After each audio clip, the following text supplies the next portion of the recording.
Salam, salam damai. Di kesempatan hari ini 4 Ogos 2021, kita bertemu lagi dalam santapan firman Tuhan Minggu Biasa ke-18 melalui renungan Injil Matius bab 15 ayat 21 sampai 28. Kita dengarkan dan renungkan bersama.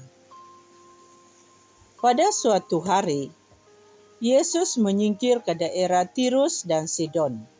Maka datanglah seorang perempuan Kanaan dari daerah itu dan berseru, "Kasihanilah aku ya Tuhan, anak Daud, karena anakku perempuan kerasukan setan dan sangat menderita." Tetapi Yesus sama sekali tidak menjawabnya.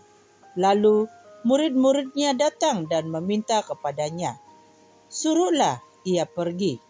Ia mengikuti kita dengan berteriak-teriak." Jawab Yesus, "Aku diutus hanya kepada domba-domba yang hilang dari umat Israel." Tetapi perempuan itu mendekat dan menyembah Dia sambil berkata, "Tuhan, tolonglah aku."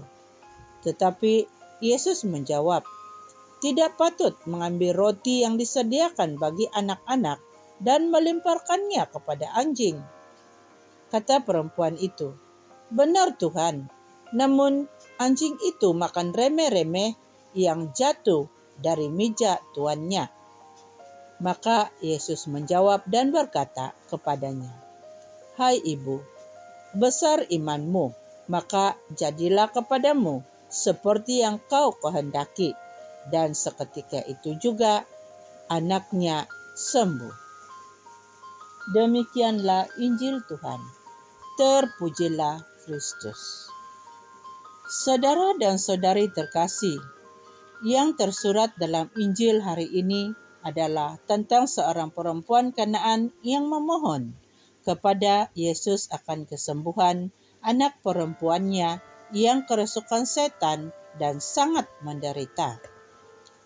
Tetapi Yesus sama sekali tidak menjawab, karena tujuannya datang ke sana pada hari itu adalah menyelamatkan umat Israel dan tidak kepada bangsa lain. Tetapi perempuan itu tidak berputus asa.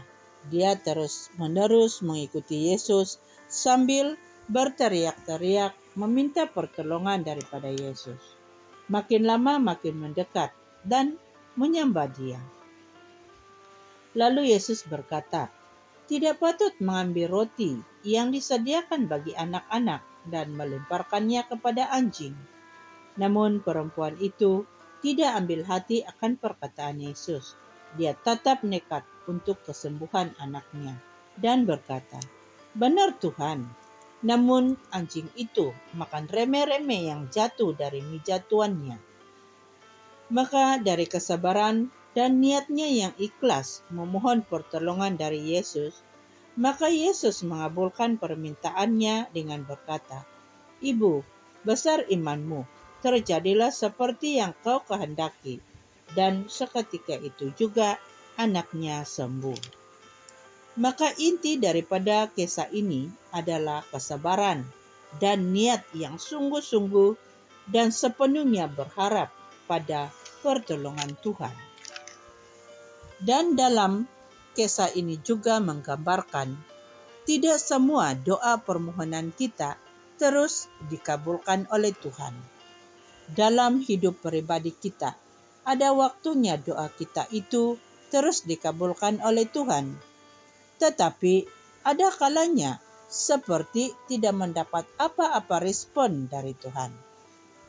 Itu tidak bermaksud Tuhan tidak peduli dengan doa kita. Sebenarnya Dia sentiasa mendengar, namun ada ketikanya Dia menguji keimanan kita, apakah benar kita tabah dan benar-benar berharap pada pertolongan Tuhan. Atau juga doa kita itu tidak mendapat respon sebab tidak begitu mendesak, seperti perkawinan di Kana. Ketika Bunda Maria memberitahu kepada Yesus tentang kehabisan anggur itu, Yesus menjawab, "Ibu, waktuku belum tiba." Tetapi akhirnya Dia mengabulkan permintaan ibunya juga. Dan begitu juga dengan doa dan permintaan kita. Mungkin belum tiba masanya. Kita benar-benar memerlukan atau kita masih ada jalan lain untuk menyelesaikannya. Justru itu Tuhan tidak merespon. Tapi percayalah, kalau kita tetap sabar dan berdoa terus-menerus seperti perempuan Kanaan itu, pasti permintaan kita akhirnya dikabulkan juga. Tuhan memberkati. Amin.